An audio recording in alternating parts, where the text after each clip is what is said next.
నువ్వు మీ బావకేదో చంటి పిల్లాడికి పెడుతున్నట్టు పెడుతున్నావు. అరటి పండు పెట్టినట్టే పెట్టి మోసం చేస్తాను కదా ఈ ఆచారానికి అందం. బాబాయ్ ఇప్పుడే కాదు ఎప్పుడు నా బావని నేను మోసం చేయను. ఈ రోజు వచ్చిన బావని మోసం చేయడట, ఎత్తుకుని పెంచిన మేనమావి నిన్ను మోసం చేస్తాడట. ఎంత దారుణం రాదే. ఇలా చూడు, మా ఇంట్లో నన్ను ఏ విధంగా అవమానిస్తున్నారో అదే విధంగా మీ ఇంట్లో నిన్ను అవమానిస్తున్నారు. ఈ విషయంలో మన ఇద్దరం గనక ఒకటేమనుకో. అయితే పెద్ద రాజునాల సత్యనారాయణలో అయిపోదామా? నువ్వు నేనే కాదు, మా అల్లుణ్ణి ఎంతమంది కలిసినా ఏమీ చేయలేరు. ఏమయ్యా, ఎన్ని ఈగలు కలిసినా ఇనుమును కొరగలవా? అవును, నువ్వు ఎప్పుడు ఎందుకు నా అల్లున్నే తప్పుపడతావు? వాడి మీద అంత కోపం ఎందుకు నీకు? వాడికి నాకు ఒక లెక్క బాకీ ఉంది, తీర్చుకోవాలిగా.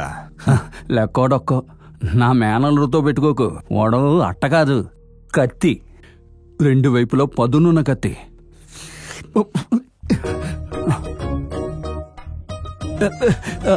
చెప్పల్లుడు. ఎక్కడున్నావు మావయ్య? మనిషివి పత్తాలేవు.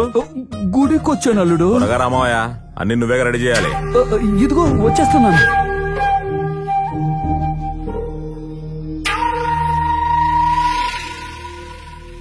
మీ వాక్కు ప్రకారమే నా బిడ్డకి మంచి సంబంధం కుదిరిందయ్యా. దీని బతుకు చల్లగా ఉండాలని దయచేసి ఆశీర్వదించండి. అదేమొద్దు, నువ్వు బాగుంటావు. అబ్బాయిదే ఊరు? నరసింహపురం. చూడు కృష్ణ, రేపు ఉదయం 10 గంటలకి కలెక్టర్ మనకి అపాయింట్మెంట్ ఇచ్చారు. నేను ఆయనకి అన్ని విషయాలు చెప్పాను. సంతకం పెడతానన్నారు. ఆయన సంతకం పెట్టేశారనుకో, ఆటోమేటిక్ గా విడుదల రద్దై వెంకట్రావుని ఆదికేసుని జైల్లో పెడతారు. ఆ తర్వాత కేసుని స్ట్రాంగ్ చేయడం నీ బాధ్యత. ఇదిగో కేసుకు సంబంధించిన ఫైల్. కలెక్టర్ సంతకం పెడితే చాలు, వాళ్ళిద్దరూ ఈ జన్మలో బయటికి రాకుండా చేయడం నా బాధ్యత. ఫోన్ రింగ్ అవుతోంది.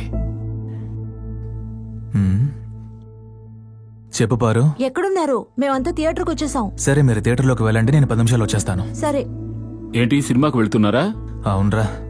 ఎరా, ఇది ఫోన్లోనే చెప్పుండొచ్చు కదా. రే, ఇలాంటివి ఫోన్లో చెప్పడం సేఫ్ కాదురా. ఒరే బాబు, నువ్వు బయలుదేరు.